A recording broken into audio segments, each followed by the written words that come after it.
Bonjour à tous, j'espère que vous allez bien.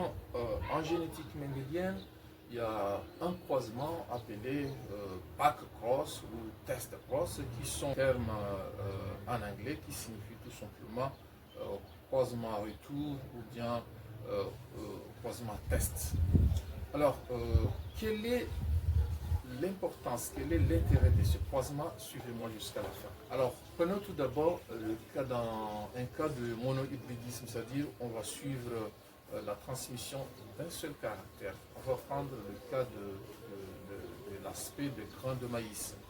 On va croiser en génétique mendélienne, on parle de parent, on croise le parent P1 de grain lisse avec le parent P2 de grain ridé. Alors, on obtient une génération qu'on appelle en génétique mendélienne F1.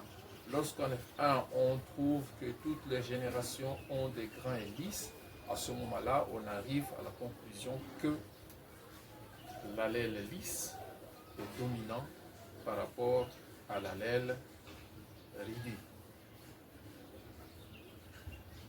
Deuxième conclusion à tirer, c'est que les parents croisés, c'est-à-dire grain lisse, étaient race pure et grain ridé était race pure.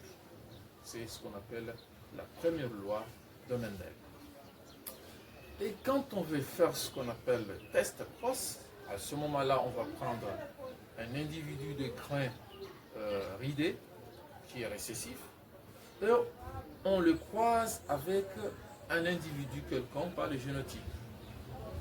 Alors, si on arrive, après le croisement, on arrive à trouver des individus qui sont à grains lisses et des individus qui sont à grains ridés, là on arrive à la conclusion que les parents croisés étaient des hybrides, c'est-à-dire n'étaient pas des races pures. Par contre, si après le croisement, on trouve une homogénéité, c'est-à-dire tous les grains obtenus sont lisses, cela signifie que les parents croisés étaient des races pures. Donc, l'intérêt de test cross, c'est justement de tester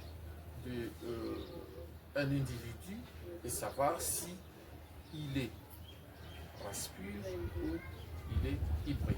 Voilà l'intérêt de ce croisement test qu'on appelle back cross ou test cross. J'espère que vous avez bien aimé, liker et partager. Merci beaucoup.